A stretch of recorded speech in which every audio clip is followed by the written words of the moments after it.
Mga master, kanina po ay lumabas ang isa pong magandang balita para po sa mga personnel ng Department of Education. Para po sa atin sa DepEd. Ito po ay naipost ng PTV at maging ng PIA or Philippine Information Agency. At dito po ay sinabi na nagbigay ng direktiba si President Bongbong Marcos sa DBM at sa DepEd to collaborate para ma-provide ang mas mataas na SRI para po sa mga guro. At ayon dito ay yung mahigit 1 milyon na DepEd personnel ay gagawin nila yung lahat na yung 18,000 maging 20,000 ang SRI.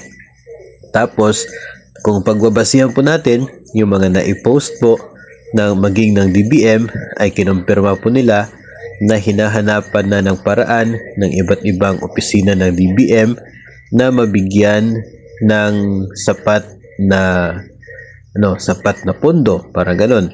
Ito pong pag-increase sa SRI ng mga DepEd personnel na maisiguro na merong 20,000 SRI ang mga nasa DepEd.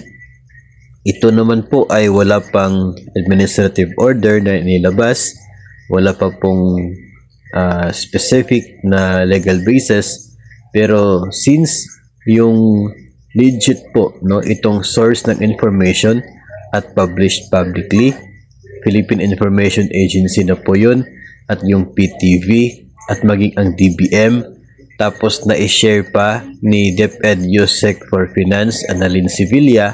So masasabi po natin na talagang maliwanag pa sa sikat ng araw itong SRI para sa mga DepEd personnel. Ngayon, dahil mayroong directive to make sure na 20,000 ay sigurado naman po na hahanapan niya ng DBM para masiguro na aabot sa ganung halaga na directed by the President ang SRI ng mga taga-DepEd. So abangan na lamang po natin dahil ayon po doon sa post kanina ay mag-on finalization pa, nagpa-finalize pa ng magiging sources para paglabas ng future or further announcements related po sa SRI. So sa ngayon, at least malinaw po yung SRI for DepEd, malinaw po nahahanapan ng paraan para 20,000 yung SRI.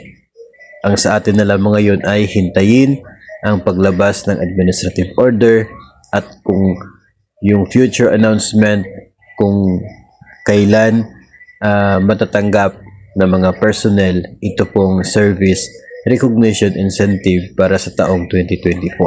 So congratulations para sa mga DepEd personnel.